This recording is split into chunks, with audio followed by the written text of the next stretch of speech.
Well, the time is just gone 20 minutes past 9 as we continue with the second half of News and Views this morning. Still to come shortly, we will be playing out an interview I did last night on Wednesday nights with myself, Inayat Wadi, with Professor Patrick Bond and also Sunny Morgan. Now, this was unpacking some of the issues at the BRICS Summit, and the one critical issue that came out has been this whole movement away from a heavy carbonized, heavy industrial mining that climate and climate justice activist Sunny Morgan had basically brought to the discussion. So we will be playing out a few minutes of that interview this morning. And we also have got a live crossover this morning to Ayub Dadabai.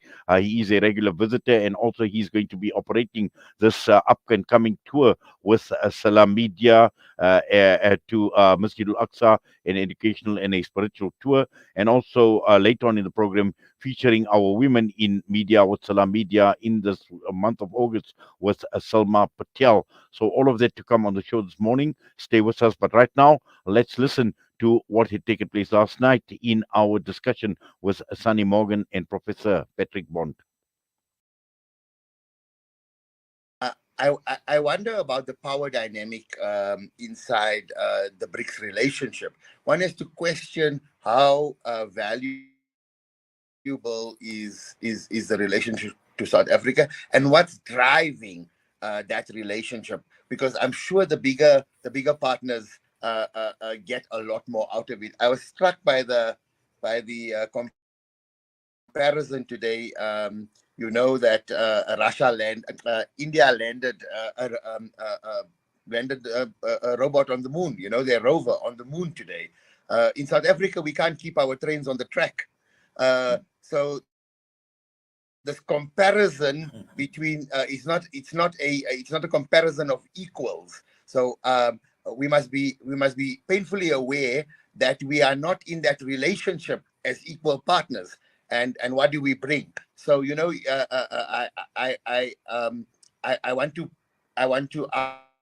ask, if you don't know what product you're selling, you probably the product. So in that case, we are seen as a vehicle and as a place for exploitation, and I think that we run the risk of being used by the bigger partners. And I don't know if we're sophisticated enough to understand that, or the people that are handling the relationship. The other thing I wanted to touch on is, we've been, as activists and as civil society, trying to get the country, trying to get the leadership to listen to our message of decarbonization. And sometimes they haven't listened, but sometimes they're forced to listen. And one such mechanism that's going to force them to listen to decarbonize, because Patrick was talking about the products that we export that's heavily carbonized and built and carries the carbon burden. So in 2024 to 2026, the European Union and the EU region will institute the Carbon Border Adjustment Program that will penalize imports into the region that come from economies that are heavily carbon economies. And South Africa makes quite a bit of revenue of foreign currency earnings from exporting vehicles out of the country, the BMW factory, places like that. And our heavy carbonized, heavy industrial products, the mining products, we are going to be slapped in a very, very big way within less than 6 to 10 months, within a year, by the penalties of the Carbon Border Adjustment Program that kicks in mid 2024. And so that means that the captains of our industry are going to be forced to decarbonize, or they're going to be forced to make a decision to decarbonize. And so sometimes civil society's voice gets drowned out.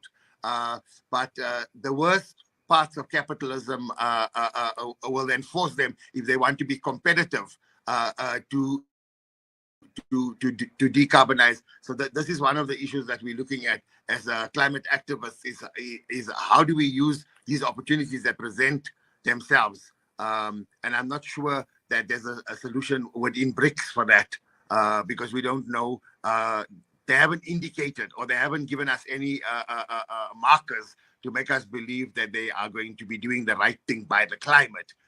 Because it's going to be, it seems to be business as usual, and business as usual is not going to get us below 1.5 degrees. Well, definitely, Patrick. Just looking at it from a political perspective, and obviously, we've looked at it from an economic perspective, and looking at a forum like BRICS, but also looking at it from a political perspective. Now we know with the geopolitics and also the regional politics, clouds of controversies. And I think the global north, obviously, they're guilty as well. We've seen so much by way of occupations that have taken place, led by the likes of the United States of America, its coalition partners. And in terms of, Russia, its involvement in Ukraine, we know India and the Kashmir issue has been playing out for a very, very long time. China itself is not squeaky clean, the whole Xinjiang region, all of that playing out, and with the exception of Brazil and South Africa at this point in time. But looking at all these political and regional political dynamics, looking at it from a human rights perspective as well, and the occupations that have taken place, where does this actually lead? Because we've seen protest actions at the BRICS summit against India, against Modi, against Putin, all of this playing out. Just your thoughts, Patrick. Yes, we in fact held a 2-day academic plus teach-in event, and to have Salman Khan from the Kashmir Action Group come and liberate our own minds to understand his liberation movement's work, especially legally with the Muslim Lawyers Association, trying to get an arrest warrant for Modi because of the very well documented crimes against Muslims as well as Christians, but also Kashmiris, and the conflict on the border in Kashmir, but also if you go all the way east to Bhutan, a place called Doklam. Those places are sites where India and China are actually having fisticuffs. The soldiers are not allowed to bring guns, so they throw each other off the mountains in the Himalayas into the freezing streams and rivers, and we've had dozens of deaths that way. In other words, this is a very tumultuous period in which the borders, should there be a free Kashmir? I suspect that's what the majority of those 15 million people would want. What should happen to the Uyghurs in Xinjiang? What kind of autonomy would they need? Or the Tibetans, who have had the Dalai Lama as a key spokesperson, unable to visit South Africa because the Chinese told our Department of International Relations and Cooperation, don't give that man a visa. And there was enough power in Beijing to tell Pretoria, even for Desmond Tutu's 80th birthday, that the Dalai Lama shouldn't come. I could go on about Hong Kong Democrats, and having just spent that last week in northern China with wonderful people, there's no question that there's a very large group in China, of sensitive internationalists. I was with the Academy of Social Sciences, wonderful. But I would also say, I admire the Chinese the way I'm going to tell Sunny, we also have a comparative advantage, because the Chinese last November overthrew very restrictive COVID policies.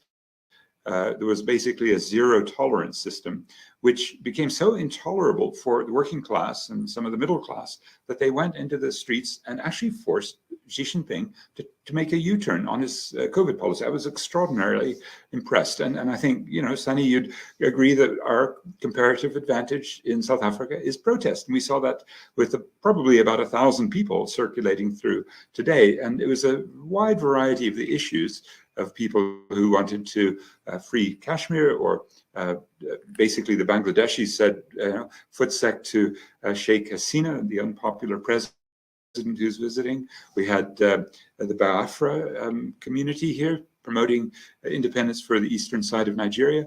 And we've also had all the South Africans there saying, look, we understand that that in Uganda and Tanzania, the South African financing will help the French and Chinese oil pipeline, or in Cabo Delgado, our South African financing and our troops will help the Total and ExxonMobil and China National Petroleum defeat Al-Shabaab, which I think has some very legitimate grounds for grievances in northern Mozambique. Again and again, what the BRICS allow us to do, Sunny, you'll agree, we've had such extraordinary success with civic activism. And I can turn to something that, not just ending apartheid, we've just been seeing 40th anniversary of the UDF, which was a very principled, important part of the struggle. That's wonderful to have those memories. But also we remember the Treatment Action Campaign 20 years ago, defeating a sort of genocidal national AIDS policy by a president who said HIV doesn't cause AIDS and these medicines won't help you. And the Treatment Action Campaign, led by people like Zaki Ahmad and Vuyiseka Debula, overthrew that policy through systemic protest. But they also had to go global because they had to get the intellectual property a waiver that we're seeking on COVID vaccines last year unsuccessfully. 20 years ago, they succeeded. I could go on. You have these students who said fees must fall, and they made a mess of our universities, but then they won. And that was a great step forward because they also said, hey, the mamas and papas who are doing the security or the cleaning or the gardening, they're being outsourced. We need to insource them. And then they won that. These are things, Sunny, when we look at, okay, India can put, a robot on the moon, but we've got people on the streets. I'd go with our people, not the robots. I'm sure you agree. No, absolutely.